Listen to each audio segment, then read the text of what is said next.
This is the Workflow Show. Stories about media production technology, discussions on development, deployment, and maintenance of secure media asset management solutions, and of course, that calming, soothing workflow therapy for which you all listen. I'm Jason Whetstone, Senior Workflow Engineer and Developer at Chesapeake Systems. And I'm Ben Kilberg, Senior Solutions Architect at CHESA. Today on the Workflow Show, we will welcome back Michael Kammes from Five Things and Bebop Technologies. And we had the honor of talking with him around this time last year when we discussed the myths and realities of remote editing in the cloud. We asked him to come back and talk with us about what's changed in the last year. And here's a hint, it's a lot. But first we have a few reminders. Send your feedback, topic, and guest suggestions or stories about media production technology to workflowshow@chesa.com, or if you're all a Twitter, at ChesaPro or at Workflowshow. And please hit that subscribe button so you know when new episodes are available and get some more of that workflow therapy you're here for today. And, we need some therapy in 2020 because it's been quite a year, right? All right, so I'd like to welcome Michael Kammes, Director of Business Development for Bebop Technologies and founder of the Five Things Tech web series. Michael, thank you for joining us today. Oh, thanks for having me back, guys. Good to see you again. Yeah, so as I said earlier, we had you on the show a year ago, and has it been that long? Oh, yeah, it's geez. been a year. I can't believe it, but it has been a year. It was November 2019 when we had you on to talk about, the state of the industry as of November 2019, post 2020 and all the strange things that have happened this year. And, back then it was quite a different discussion because it was about okay, so everybody wants this remote editing capability, but what's possible today and what is realistic? And, there's kind of the pie in the sky. Everybody can just sit on their couch or sit on the beach and edit. And then there's various and sundry levels of entry points in between that and just, having a completely on-prem system. So what is your observation about what has changed in the industry? Well, a year ago, there wasn't I think the phrase is light a fire under your ass, right? That didn't exist. And then obviously with the events of 2020 and the pandemic, a potential fire under your butt became an atomic bomb under your butt. And so there was much more of an impetus to move to utilizing the cloud. Prior to 2020, a lot of forward-thinking folks said, well, this is the way we're going to go. But for one reason or another, maybe they just bought new gear, on-prem gear a couple months prior, or maybe they just invested in another lease on their building, right? So there were reasons to say, well, that's good, and maybe in the future, but I have budgets that I'm comfortable with. I know how things are going to play out. I know what status quo is. There's no reason to rock the boat. So it became hey, that's great, that's cool, and I can see all the promise, but there's nothing actively pushing me there aside from some outliers, right? Like you said about the whole, we just purchased a new bevy of equipment or storage, or maybe we expanded our internet pipe, So there's all kinds of potential situations. It becomes almost a sunk cost fallacy, right? We just invested in half a petabyte. Well, if they work remote, they can't use that. Or if they are working remote, how can we make it work? Right. Yeah. So people would then invest in solutions that may not be as robust as the cloud because that storage is already on the books and we got to pay for it. Mm-hmm. So when we got to when the pandemic hit, there suddenly was that atomic bomb, and folks realized that the warm nest, or shall we say the harsh, cold, fluorescent reality of the edit bay you're in, that was no longer viable. And so the cloud became that's in the future, but we kind of need that now. Right. So I think from a technology perspective, not a lot has changed in the past year. What's happened is people are becoming more aware, and business stakeholders at these corporations are realizing that we can't just wait this out. So we're now seeing people who waited 6 and 7 months now saying we're getting to the end of our fiscal year. We kind of have to make a call as to what we're doing for the next 1 year, 2 years, 5 years. And now we're seeing an even larger influx of folks moving to the cloud, even more so than back in April and May. Yeah. So what I hear you saying there is that it's starting to sink in whether people have seen that atomic bomb under their butt or not. It's kind of sunk in that hey, things may not be going back to the way they were before anytime soon, if at all. And I think the if at all there is it's worth shining a little bit of a light on, because this is just changing the way we do things. This whole situation this year in 2020 is just changing the way we do things. And I think some people are saying, like, is there a reason to want to go back to the way things were before? Was it so great? You bring up a great question, because there's quality of life. Of course, the antithesis to that is, well, now you're intruding on my home life, and now I have to work at home. Absolutely. So there's a balance there. But you're completely right. I think the bullpen methodology, which a lot of companies had, which is, hey, we're going to set up cubicles and you're just going to edit with headphones all day. I think that is going to go away real quick. I had a great conversation with one of our clients 7 or 8 months ago. They were going to have hundreds of creatives, and they were about to move into a multi-million dollar facility. And this client laid out the blueprints for this new facility and said, I have to go to every other desk and exit out, because we can't expect people to come in and be crammed in like this. And that was kind of the moment of, yeah, we spent years designing this facility and we're building it as we speak, and we don't have enough space to have this social distancing. So we're going to work remote. Yeah. And that's what we're seeing happen to a lot of folks now. For sure. What do you see happening in those situations with the facilities? Are they just sort of stopping? Are they getting it to a point where people can come in if they need to? What are you seeing in that regard? It's been, I like to call it bubblegum and bumper stickers, right? It's been everything they can to keep that workflow together. And, it's funny, because when you talk to folks who may end up on Bebop, there's kind of a couple different stages. First, it was, we tried Dropbox. That didn't work. Okay. Then we tried a VPN so folks could remote into their systems at home, remote into the systems back at the office. And that didn't work. Okay, then we'll try Apple Remote Desktop or TeamViewer. Okay, that didn't work. So you have all these stages until people realize that these low, no-cost Band-Aids don't always work, and they're not reliable for a production pipeline. We're seeing a lot of folks who have tried that and are now moving into a more, shall we say, all-encompassing solution as opposed to just these fixes. Yeah, and I mean, one of my observations has been, there's also a lot of opportunity for, hey, here's a tool that's really cheap. It looks really good and it demos really well, and it might be a little too good to be true, because it probably is a little too good to be exactly this magic bullet solution for everyone, right? Let's dig a little bit into the why some of these things that people have been trying aren't working really well for them, right?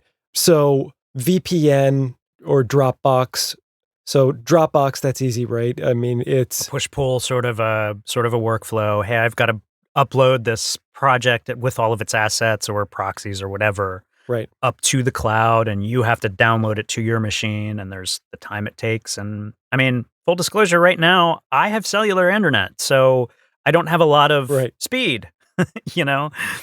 Pushing around large files can be challenging, right? Yep. So that's the bottleneck, right? So that's what we're initially seeing if we're trying to move large files around, which is that if you've got 200 terabytes worth of files and you're trying to send them over a 100 megabit line, if you're lucky enough to have 100 megabit, it's going to take a long time. And so that's the inherent fallacy there. If we're talking about VPNs, you're still dealing with that bottleneck at home, which is your internet connection, plus the bottleneck of the internet connection at the office. And then the initial challenge of whatever the protocol is that you might be trying to connect to either your shared storage in the office, right? So if we're talking SMB or NFS or whatever the file sharing protocols that we use typically within an on-premises shared storage situation, they're really chatty, right? They're built to be able to reliably send packets across a wire. And so they do things in terms of TCP/IP, transmission protocols for the internet, that verify those files. And so because of that, if they hit a road bump somewhere along the way in the many steps that they take to get the packet from point A to point B, it dramatically slows things down to make sure that it's still sending you those other packets and that you're going to receive them. This is an example where we say it could work. It could work depending on the circumstances. We're talking specifically about, say,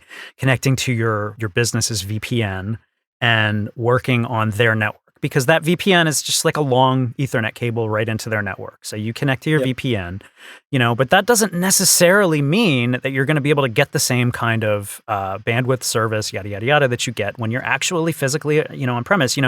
We have a lot of work groups that are working with, fiber channel based SAN still. And unless there is a pathway to, like Ben said, sort of share that out over a file sharing protocol, that may be possible too. But again, with this constant communication that these protocols do, it's not really set up for communication over the internet as a matter of use. So I think of it a lot like whack-a-mole. Yeah. And here's why. Because as you mentioned, TCP/IP, not the best for media. It has error correcting. So the solution or the mallet for the mole is, we'll go to a UDP-based protocol because then you don't have as much error checking. You can choke more through the pipe. But then you have the other mole of there's no error correction. So all the other things that you're running in the background on your machine and you're working wirelessly, that's another mole that you have to kind of whack because that's now another hindrance to what I call a pleasurable editing experience. And I think that's the key because you have some editors, like news editors, or like I did some work with TMZ years ago, and they were the fastest editors I've ever seen in my life. Wow. But there are also folks who are, I don't want to say casual editors, but who don't have a massive backlog and can be mouse editors instead of keyboard editors. And so the pleasurable editing experience differs from user to user. So a VPN when you're 10 miles away, when the company has fiber on their line and you have a wired connection at home, that may work with Jump Desktop. Sure. That may work. But when we get into the, I don't want to say mission critical, but the higher pressure edit sessions where quality is needed and you can't guess, that's when we start to see these kind of piecemeal fixes, these Band-Aids, this mallet for this mole isn't big enough. And we have to move to something that solves all of the issues as opposed to just one or two of them. We talked about VPN and why that can be challenging. Let's talk about some other methods that people have tried. And, again, they may work. They may not work for everyone. What are some other things? Like, let's talk about this sort of jump cloud, remote desktop kind of thing. What have we seen there? That's kind of the space that Bebop is in, right? Kind of. Sort of. It's kind of sort of. But there are obviously, just like when you buy some knockoff tech online, right? There's going to be some corners cut, some exceptions made to get that price point down. And when you're looking at screen sharing applications, TeamViewer, don't want to crap on them because I've paid and used their service for years. But it's for IT. Right? It's not going to give you 8 or even 10-bit color. It's not going to give you color accuracy. It's not going to have sync audio and video. Frame rate is not going to be where, as editors or VFX editors or graphics folks, need that 24, 30, 60 frames a second. I guess the phrase I would use there would be desktop support. That's really, TeamViewer's in that desktop support. That's what it's for. And then the next step, obviously, is the kind of gamer methodology, which is Parsec and Jump Desktop and these solutions that are meant for low latency because gamers need low latency and for decent screen approximation. But it's kind of an all or nothing, meaning it's converting everything to H.264 or whatever flavor of 264 they want to use, maybe 265 in the future. And then you just have to deal with what that is. And then you get into more of the, I don't want to say enterprise, but enterprise tech, which is things like Nutanix Frame, Teradici, PC over IP, PC over IP Ultra, these solutions that are much more integrated at the hardware level to use GPUs and CPUs to give you that ultra low latency connection, but also retain color fidelity, sync audio and video, et cetera. And Bebop is on that latter end of what you were just speaking about there. Yeah, Teradici has been a fantastic partner for a long time. Their PC over IP protocol has been one of the industry standards. And Bebop, in our 5 years, we've gone through vetting of just about every tech solution out there. And we found at this point in time that the best balance of tech and cost and flexibility is PC over IP. And because the price for that is very attractive, it's just a great solution that gives you 95% of what editors need. So we've talked about it a little bit in the past, but let's kind of rehash a little bit about what Teradici brings to the table in terms of their protocols and what the solution can do and what all of the critical pieces are in building that specific Lego castle. I like saying that because I like to think of the cloud as an erector set. Yeah. So I kind of like the Lego pieces. What Teradici does broadly is it runs as either a hardware or software device in your machine. In the case of a data center, it has to be software because you're not walking in there and plugging hardware in. But it operates at the OS level. It is actively scraping your video buffer, your audio buffer. And what PC over IP does, which is fantastic, is it breaks up your screen or multiple screens into chunks. And that chunk of the screen may have a different codec that may be more efficient because maybe it's just your bin monitor, right? Which just has a few colors and text that doesn't move. But your program monitor on your timeline, that has pixels that change often. So let's use a different codec for that. So that allows the data rate to get a hell of a lot smaller, usually 20 to 50 megabits, which, fits down the home Ethernet pipe or home internet pipe easily. And then when that gets to your system, that's then in an encrypted way. When it gets to your system, it is then, I don't want to say unencrypted, but then displayed as a cohesive image. Yep. Right. So that allows users to not see as much banding in the gradients. It allows you to, when you hit spacebar, for it to play. When you click, in After Effects to insert a keyframe, it's clicking right when you click it. So that, coupled with their low latency, has really been the solution for this. So it's really a matter of using, like you said, of using the best possible ways of getting that data across the pipe by breaking up actually what you're seeing into sections of how often, how fast is this updating, which is pretty awesome. Right. Yeah. One of the things I think a lot of people overlook is when they look at PC over IP or any of the other connection methods is, okay, I can see the video, that'll work. Well, no, because there are things like audiovisual sync. There's, does my tablet work? Right? Can I get surround audio? How do I patch to a confidence monitor? So all the things that editors, all of these tools that you're accustomed to using, it's not thought about. And then you sit down in front of it and realize, oh, I have to use a keyboard and mouse. Exactly. Oh, I can't view a video output. So there's all these, I don't want to call them sprinkles on the sundae, but there's all these little things that need to be done that aren't considered. And that becomes a blocker really quick. I look at that as what you're describing as sort of the devil being in the details, because some of these lower cost solutions that are really attractive because they're very cool looking, lots of features, lots of bells and whistles, and some of the actual core like editing features that people are really looking for work really well if you're doing certain things or if you're working a certain way. And once you introduce some of these details into that mix, I don't want to say it falls apart, but there's caveats. It's just a matter of like, well, you have to do it this way if you want to use this tool, or you have to do it that way. And, that's a change in the workflow. So I think that's just important to call out, is that people say you get what you pay for, also realize you don't get what you don't pay for. You mean like video quality on YouTube? Man, the amount of times I hear about, well, I can't get good quality on YouTube. Well, you're the product, buddy. You're the product, because you're getting this for free. You're the product. But you bring up a really good point. And that's one of the things I talk to people a lot is, there's this myth of everything goes to the cloud. And, working for Bebop, sure, but that's not something we say. Reason being is there are some considerations that have to be taken into account, namely things like high-end color grading, right? That's still by and large done on-prem, because trying to get a 444 signal from your original camera masters from the cloud, you need a really fat internet pipe. You still need a high-end calibrated monitor, audio in the cloud, right? You want to work with Audition, fine, but Pro Tools, that's not running in the cloud. Yeah. So there are some things which are not quite ready. The good thing is that normally you have a team of offline editorial, motion graphics, VFX folks, so like an army. And then normally on, medium, small budget projects, you'll have a colorist and maybe an assist, or maybe a one or two audio folks. So by and large, they already have their own rigs. So there is a really good workflow where you do all the creative. Sorry, don't want to say colorists and audio folks aren't creative, but all the editorial creative decisions can be made in the cloud with proxies or with high res. And then you can simply ship the high res and the project file to each of these different departments, and they can continue on-prem because they already have the gear. Right. So that's where we may get into well, now we've got to actually deliver all of the high-res versions of these files. That could be exchanging drives, or it could be, you know, we just need a pretty big internet pipe to upload this stuff. You need a pretty big pipe to download it, you know, off to the races there. I wish that was the only limiter. Yeah. But another big limiter that people don't even think about, and then when they think about it, scares the bejesus out of them, is the cloud.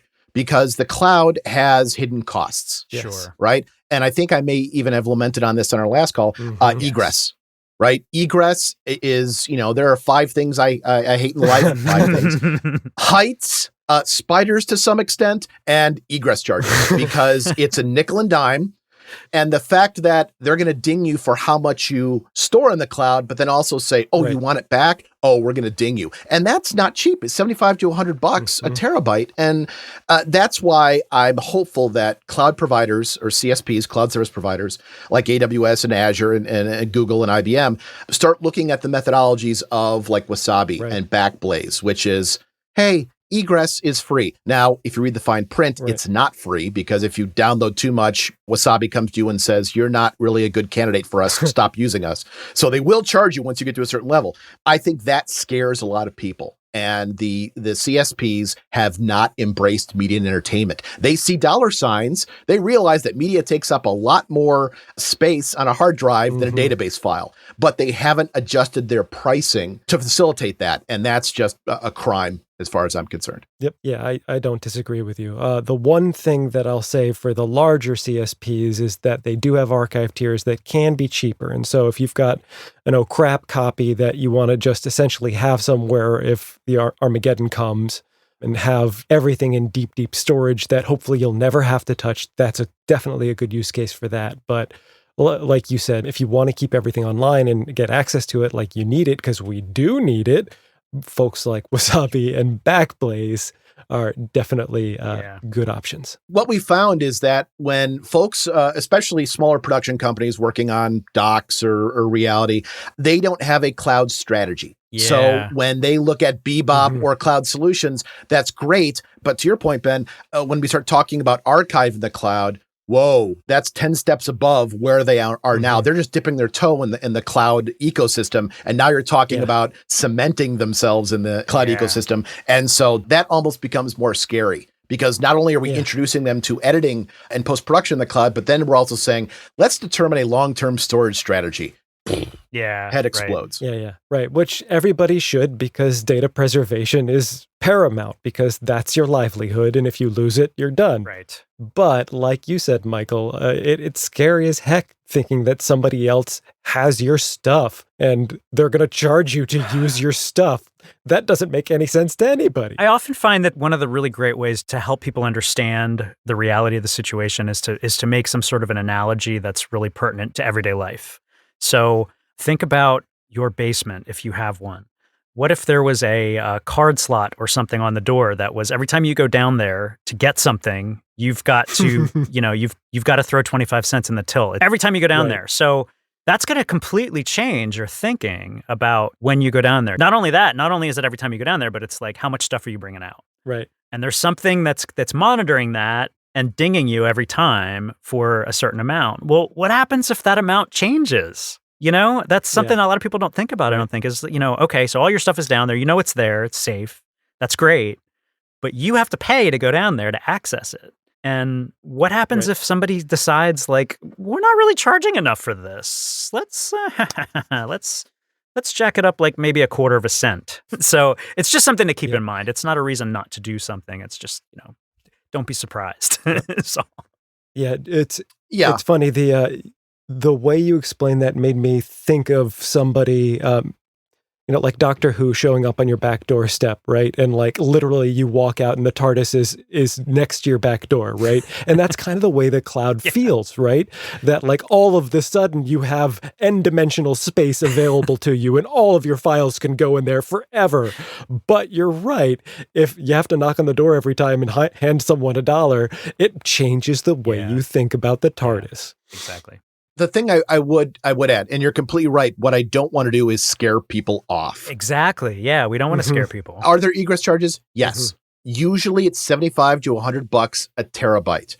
If you are working off a workstation in the cloud and you're just streaming that desktop, you're not even going to scrape the surface of that. What's going to add some additional charges is you do a 2 terabyte output, right, of your project because for some reason you want to do uncompressed, and you download that, that's going to be heavy bandwidth. If you want to re-download all of the content you uploaded, that's going to be a heavy lift because, you're uploading hundreds of gigs or terabytes to work with. So what we normally find is people will upload the high res, edit, and because the upload had to come from somewhere, that high res is already on-prem somewhere, and then that gets shuttled elsewhere.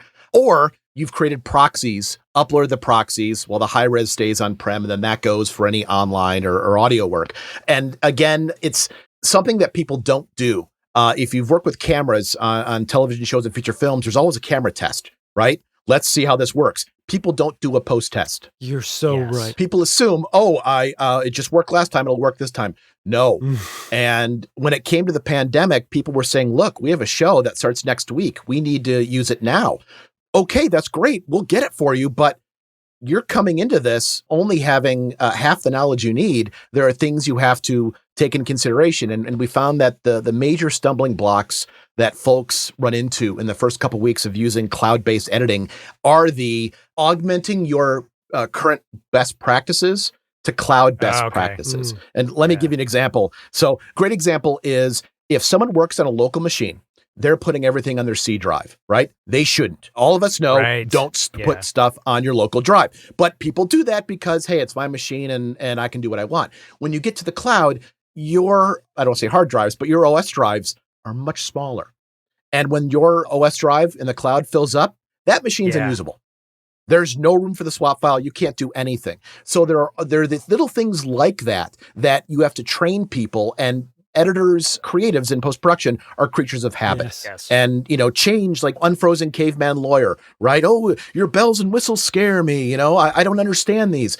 And so there has to be this level of education to say, we respect your talent. We respect what you can do from a creative standpoint, but there's some underlying fundamental technology that you kind of have to adjust and learn so you can make the most of a cloud situation. We actually, we're organizationally kind of discovering this need for standardization of habits across, the work group, just in our own development at CHESA, standardizing across how we use different tools, because it is a collaborative environment now. It's not just how this engineer works on this project and this engineer works on that project. We are working a lot more collaboratively now. So I think that standardization of how we get the work done I think it's important in any kind of environment where it's not just you doing the work. It's like we all have to contribute. And so I think that's a good thing, ultimately, is that sort of standardization of work practices. It doesn't necessarily mean that we can't be creative in our own way, but very, very key to success. Yep.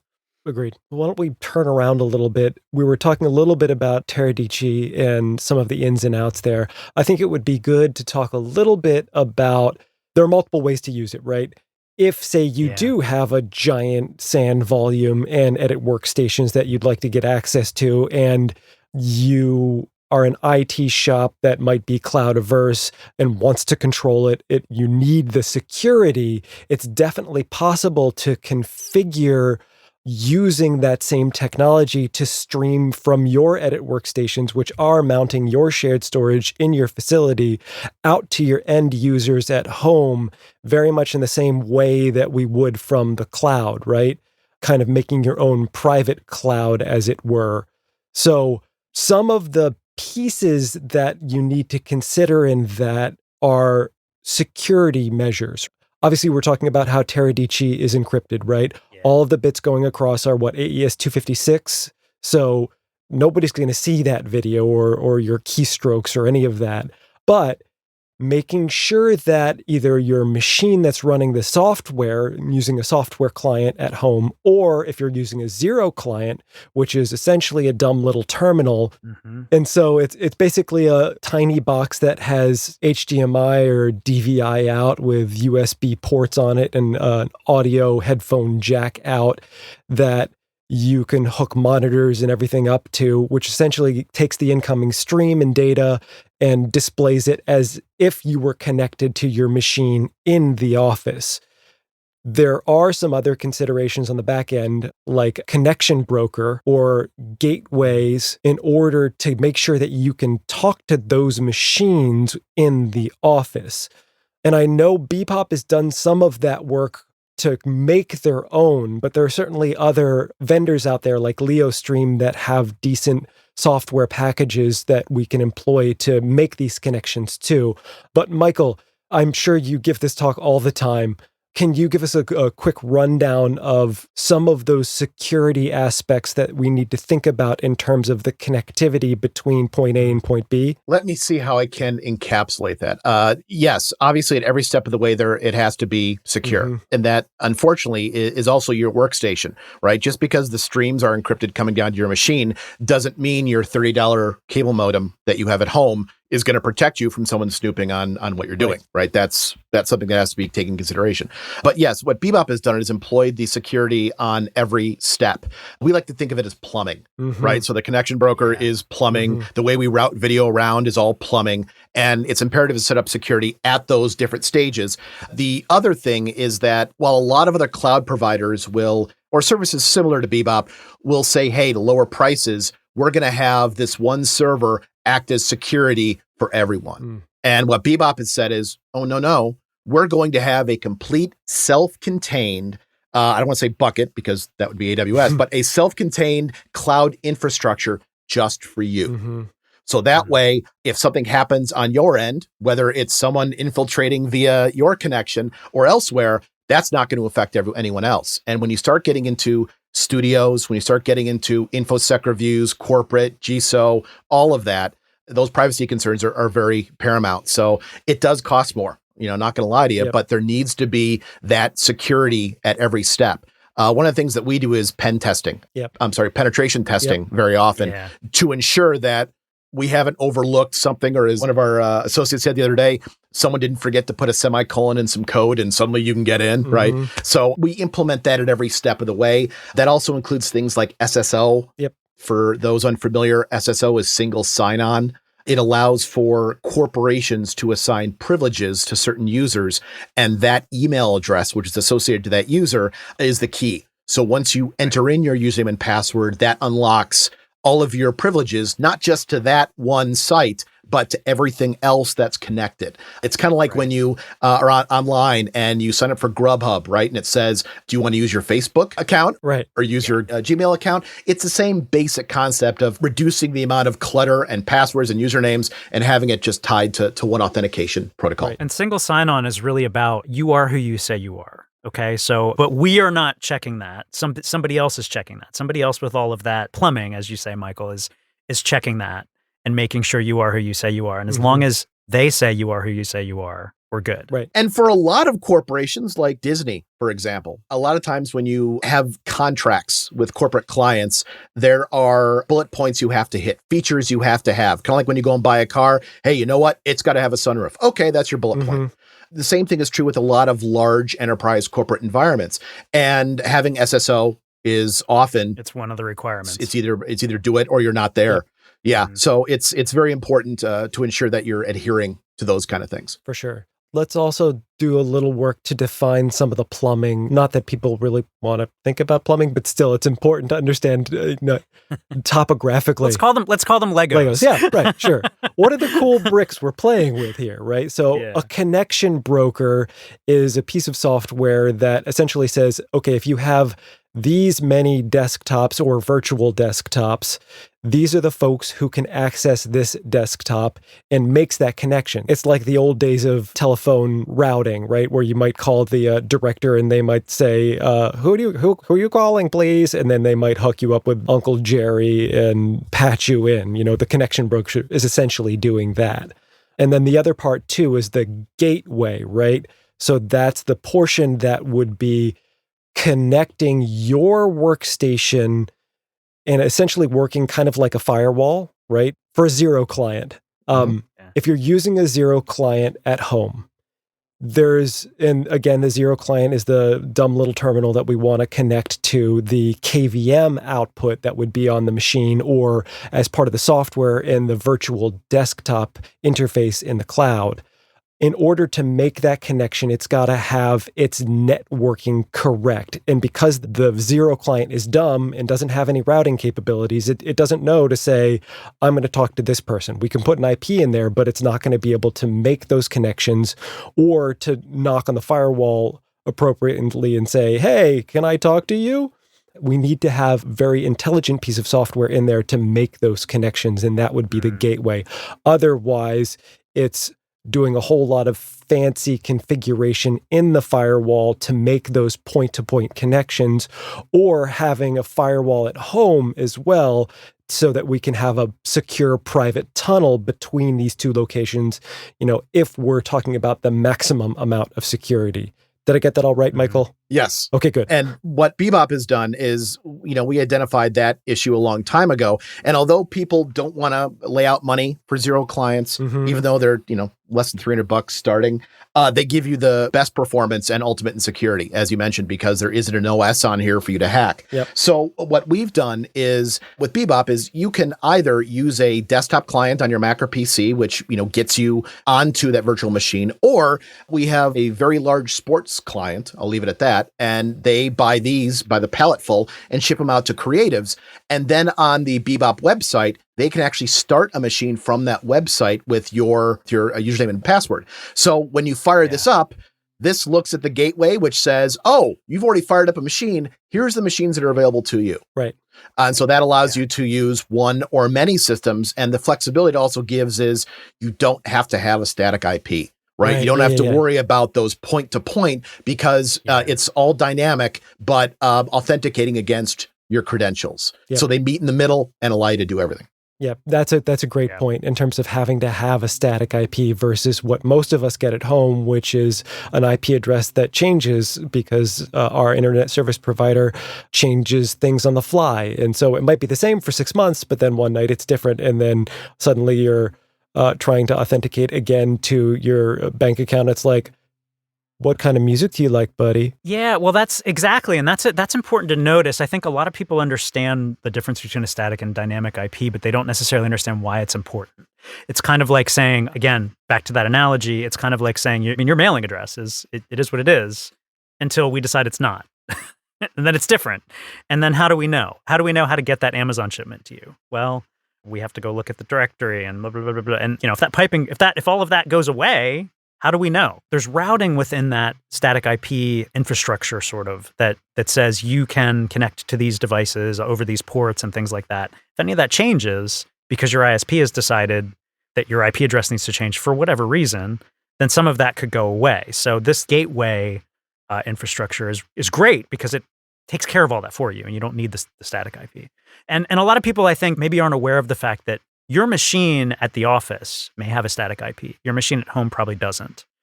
Maybe it does, but your router certainly doesn't. And that brings up something else. If you have a workstation or even laptop at home and you fire it up, it's always the same model. It's always the same serial number. Mm-hmm. Everything is exactly the same. And that's Mac what address, exactly. And that's what plugins like. That's what anything that has a serial number or anything that has an authorization. Bingo. You hit the nail on the head. When you get into the cloud, every day when you fire up that machine and you jump into it, it's going to be the same model by and large, but the MAC address may be different. Mm. The serial number may be different, and plugins say, "Whoa, you're trying to circumvent my licensing system here. That's not going to fly." Mm. So I know we've put in floating license servers so we can distribute those licenses. We've also actively worked with a lot of clients who have their own license servers on-prem. Okay, you tunnel through your firewall, we'll tunnel through ours, we'll meet in the middle. Okay, you're good to go. But it does make things a little bit complicated when someone says, hey, I have one license of this plugin. Right. Because that means every morning they would have to re-enter in the license code. It does get kind of tricky. And again, as you pointed out earlier, the devil's in the details, and that's certainly one of them. Yes. Wow. Yeah. I hadn't even considered that.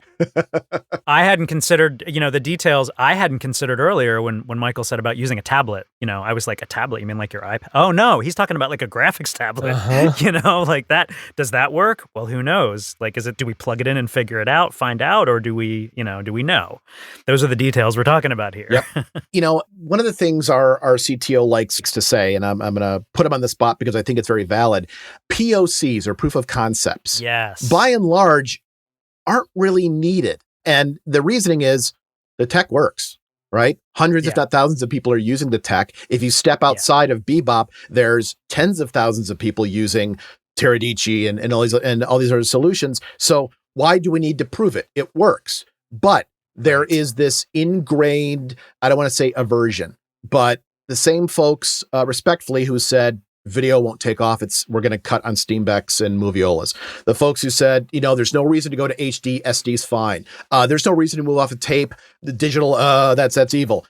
You have to be able to accept that things are going to change. If you're in technology, if you're in post, that's the name of the game, right? The industry changes twice a year, right? Well, it used to, NAB and IBC. So there are just some things that they have to be, if it's working for all these other folks, it should probably work for me. That being said, we do POCs all day long because they have to be vetted for corporate and InfoSec. And there's some things which you just can't say work. It has to be tested. But what I've seen over the past 2 or 3 months is when we used to have clients come onto Bebop, it would be a month and a half before they felt ready to kind of pull the trigger because their editors had to kick it around and there had to be an ROI vetting. And now I'm seeing an influx of people who I get emails from on Thursday and they say, can we be up by Monday next week? And it can be done, but we are finally seeing that technology must have been proven because hundreds of people are on this. We're going to take your word that the base level works. And now let's just see the bells and whistles. Right. So what I like about the POC mentality is that it changes the expectations of everyone involved. We are going to set this up and make sure it's going to work for what we want it to do. But that way everyone is kind of like on board with the fact that we are testing this technology for our use case, for this use case that's in front of us, because nobody has the same use case, right? Nobody's going to use this technology exactly the same way. So framing it as a POC gets everyone on the page of, we're trying this out. It may not work, and that's fine if it doesn't work. Right. We'll go somewhere else or do something else, or at least we know now what the limitations are and we can address them without this expectation that it should be working already. Correct. Right? Right. It's kind of like living with someone before you get married. There's our analogy. Thank you, Ben. That's often a religious discussion, as is Mac versus PC.